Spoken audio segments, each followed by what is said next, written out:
So it's always exciting whenever new restaurants end up coming here to Midland, Texas, and that is exactly what we've got here. The restaurant is called the Little Bohemian. Now, I didn't even know this restaurant had actually made it here to Midland, but my wife had let me know about it.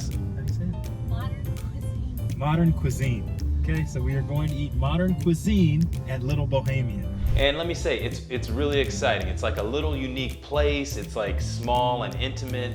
Place where you can go and have drinks or have dinner and just have a good time with your friends, or even just if you want to go on a nice date with your wife. The ambiance and the experience is really, really nice. It's something a little bit different than what we're used to here in Midland. And so I had a really good time going there. I didn't really know what to expect whenever we were gonna be headed to the restaurant. So let's go and let's check it out. What's the dress code? No athletic wear. No athletic wear, No headwear. no headwear, Nothing that may seem and nothing that may seem too provocative. too provocative. Oh, family-friendly dining, non-provocative in Midland. Let's go check it out. Now let's get into what we actually had here as we sat down here, because the whole reason you come is to eat, right? And so the service is great, the experience is great, the atmosphere is great, and then now it's time to order. So we ordered the deviled eggs. If you do go to Little Bohemian, you gotta get the deviled eggs. Their deviled eggs were absolutely amazing. You're gonna see a shot of it in here, and yeah, your mouth's gonna be watering, and they are as good as they look. I probably could have gotten 2 orders of the deviled eggs, as a matter of fact. So we also had the tuna crispy rice cake. Now this was really, really good too. It was like a crispy, like it was crispy on the outside, and then you had the rice cake on the inside.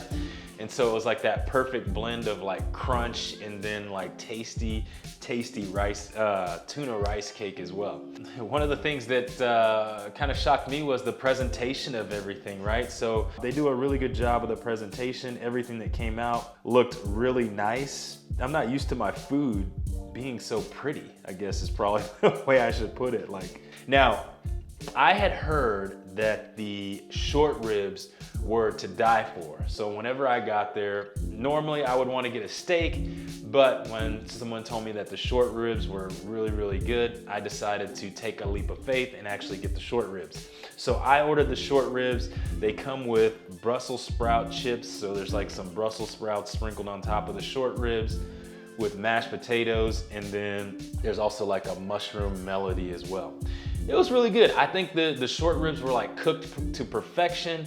There was a sauce that was added on there as well that I wasn't a huge fan of the sauce, but I enjoyed it, is one of the things I would say. I enjoyed it. Andrea, she had the red fish, so she's a seafood lover. I am not. She said it was great, had great flavor, and it was also cooked to perfection. And if you're looking at getting a steak, one of the folks that we were with, they ended up getting the ribeye, and they ended up getting the cowboy butter as well. I tasted it, the ribeye, the cowboy ribeye. It was very, very good. Now I am gonna say I wish I would have gotten the cowboy ribeye rather than the short ribs, but they were both good to say the least. I'm just a steak guy, so that's just usually how I wanna do it. So all in all, it was a great night. The food was great, the atmosphere was great, and I'm gonna give this place a thumbs up, right? I guess that's gonna be my rating. I'll give it 2 thumbs up. Give you 2 thumbs up. If you're thinking about Little Bohemian, you should definitely go by there and check it out. In the heart of downtown, it's a great place to go eat.